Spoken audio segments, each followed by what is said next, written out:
अस्सलामुअलैकुम वरहमतुल्लाहि वबरकातुहू। तो आप लोग सोच रहे होंगे ये घर के कपड़े पहन के मैं कहाँ जा रही हूँ। We are heading to Dimapur airport to pick up my brother. वहाँ से अबू और हम उनको लेने के लिए जा रहे हैं।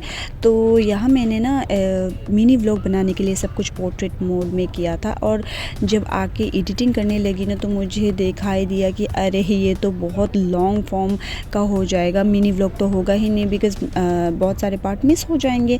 और वैसे भी फिर मैंने अपने दिमाग में सोचा मिनी व्लॉग बना के मैं क्या करूं, आप लोग तो देखते नहीं हो, व्यूज़ आते नहीं हैं। 10 और 20 व्यूज़ 35 व्यूज़ से तो चलो 100 व्यूज़ मेरे लिए ज़्यादा इंपॉर्टेंट रखता है, और यहाँ थोड़ी सी वॉच आवर्स भी बढ़ जाएगी। तो मैंने फिर ये सोचा कि चलो ये ही करते हैं कि लॉन्ग फॉर्म में ही यूट्यूब वीडियो बना लेते हैं, कुछ ना कुछ तो हो ही जाएगा। आप लोगों को तो मेरी मिनी व्लॉग्स देखनी नहीं है, पसंद नहीं आती है इसीलिए। और जहाँ भी ट्रैवल करो अब वो सिर्फ एसएमएस गाना चला देते हैं, पका देता है जहाँ भी लेके जाते हैं ना, मतलब थक जाती हूँ। तो ये जो हम है रेलवे स्टेशन जो है ना, इसका क्रॉस करके जा रहे हैं हमारे यहाँ से, इसको दिखाई देता है, तो मैं आप लोगों के साथ भी शेयर कर रही हूँ। अब ये जो है आसाम नागालैंड का बॉर्डर, हर जगह में हम जहाँ से भी जाएंगे हर जगह से मिलेगा आप लोगों को। तो ये भी हमने बॉर्डर क्रॉस कर लिया, अब ये नागालैंड की एरिया पे आ चुके हैं, दीमापुर के एरिया में आ चुके हैं मतलब। तो यहाँ देखिए मैं आप लोगों को दिखा रही हूँ, ये जो वे देख रहे हैं ना, यहाँ से मेरे पुराने स्कूल बेथेस्दा जाने की जगह है। बट ये जो बिल्डिंग है बन रही थी तब मैंने ये लिविंग स्पेस जो है ये दिखा नहीं था। यहाँ अब वो एक्चुअली अपने कुछ काम के लिए रुक गए थे, कुछ उनका काम था, तो यहाँ मैं उसको देख रही थी, रास्ते को बहुत याद कर रही थी। यहाँ से मैं चल चल के जाती थी। फिर एक साइड पे ना कार के एक डोर के साइड में ओथ का जो बेला वीटा का परफ्यूम था वो मुझे दिख गया। अब वही कार पे ही रखते, मैंने सोचा चलो जब तक मैं कार में बैठी हूँ परफ्यूम मार लेती हूँ ठीक से अपने आप को। वैसे बदबू तो बिल्कुल नहीं आती है मेरे बदन से, बेहोश हो गई मैं इसको लगा के तो फिर अबू का चश्मा मैंने स्पेक्स भी लगा लिया, हुर्द हुर्द दबंग कर लिया थोड़ा सा, और फिर अब मैं खुश हो रही हूँ थोड़ा सा ये वाला परफ्यूम लगा के। फिर मैं पक गई थी यही एसएमएस गाना सुन सुन के। फिर मैंने क्या किया, चेंज कर दिया टू माय पाकिस्तानी ओएसटीज़ जो मुझे बहुत पसंद है। अब्बू के सामने लगाती हूँ ना पूरा डांट पड़ जाती है, चट मत चेंज करो ये वो एसएमएस गाना, मुझे ये एसएमएस सुनने दो। बिकॉज एसएमएस है ना, तो एसएमएस ही सुनते रहते हैं हर दिन और दूसरों को सुनने ही नहीं देते। तो फिर वहाँ से हम निकल गए और इतना लंबा ट्रैफिक जैम लगा हुआ था कि क्या बताओ, बहुत देर बहुत घंटे तक हम रुके, 1 eternity later करके। इसके बाद हम क्रॉस होने लगे, तो ये हम बर्मा कैंप सब कुछ क्रॉस करने लगे। अब हम चलने लगे दीमापुर एयरपोर्ट की ओर। तो यहाँ सामने से धनसिरी ब्रिज और ये 3rd माइल में है दीमापुर एयरपोर्ट। हम इसको क्रॉस करने लगे और यहाँ देखिए मैं आपको दिखा रही हूँ दीमापुर एयरपोर्ट की जो एयरवे लाइंस है ना, वो यहाँ से बाहर से दिखाई देती है। And then the left side we enter to the way of Dimapur Airport.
As soon as the flight land, we reach at the Dimapur airport. थोड़ा तो 30 या 20 मिनट हमें लगे, थोड़ा मतलब हम बैठ रहे थे और वेट कर रहे थे। तो यहाँ पे देखिए ना, कुछ औरतें जो है थोड़ी सी पीली कलर की साड़ी पहन के वेट कर रहे थे। उनका कुछ था, शायद किसी को वेलकम करने लगे। उनके हाथ में गमूसा जो कहते हैं वेलकम का, वो रहा था। और हम काफ़ी देर के वेट करने के बाद एंड स्पॉटेड माँ दल्ला आ गया, मेरे माँ दल्ला आ गया।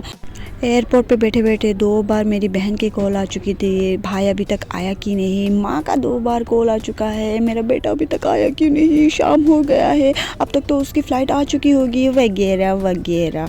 जस्ट मेरे भाई को कैमरे में स्पॉट कर रही थी तो वो आना ही नहीं चाहता। आजकल के भाई लोग तो मतलब क्या कहे, खुद की मतलब पोस्ट बहुत ज़्यादा करेंगे लेकिन अपना मुंह नहीं दिखाएंगे अपनी सिस्टर के साथ में। या फिर यही वाला जो मेला हम गए थे और वही वाला बोरिंग एसएमएस सॉन्ग्स, बोरिंग तो नहीं है लेकिन बार बार एक ही चीज़ सुनते रहेंगे तो बोर लग जाता है ना। अच्छा ही लगता है ये वाला सॉन्ग, मतलब हम क्लास 10 में थी शायद मैं, तब ये जो मतलब इतने चल रहे थे तब से मैं सुन रही थी। और यहाँ देखिए अम्मी के लिए शॉल लाया है, वो गिफ्ट निकाल रहा था, सबके लिए दिखा रहा था।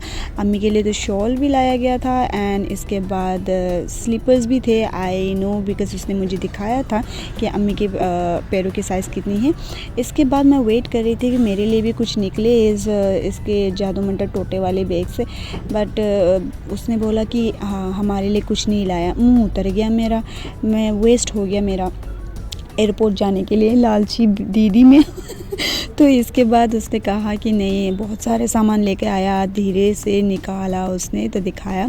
तो इसके बाद हम तीनों के लिए, मतलब अम्मी के लिए, बीनू के लिए और मेरे लिए पूरा सेम सैंडल्स जो होते हैं ना थोड़ा कोल्हापुरी टाइप वाले, तो वो वाला लाया है। बहुत खूबसूरत लगा था। तो बीनू और मेरे लिए वाइट है, अम्मी के लिए ये थोड़ा सा नियॉन कलर का। एंड देन अब्बू के लिए बूट्स लाया, बहुत मतलब अच्छा वाला बूट्स लाया, देख के बहुत दिल खुश हो गया देख के। एंड इसके बाद उसके मन्नत को वो भूल जाए, ऐसा तो वो हो ही नहीं सकता। मन्नत का जूता निकाल के दिखाने लगा, इतना क्यूट था। जैसे हमने दीमापुर से ख़रीदा था वैसे ही वो दिल्ली से भी लाया था, थोड़ा सा टिपिकली सेम था। तो ये देखिए बूट्स शाइन कर रहा है कैसे, वैसे पीटर इंग्लैंड का टैग थोड़ा छोटा सा था भी इसमें। चलो कॉपी ही क्यों ना हो, अगर कॉपी भी है भी तो भी मतलब बढ़िया है, बढ़िया। चलो एयरपोर्ट जाकर कुछ तो फ़ायदा हुआ। एनीवेज मजाक कर रही थी। So give like, subscribe, share and comment. मिलती हूँ नेक्स्ट ब्लॉग के साथ इंशाल्लाह। अल्लाह हाफिज़ एंड अस्सलाम वालेकुम।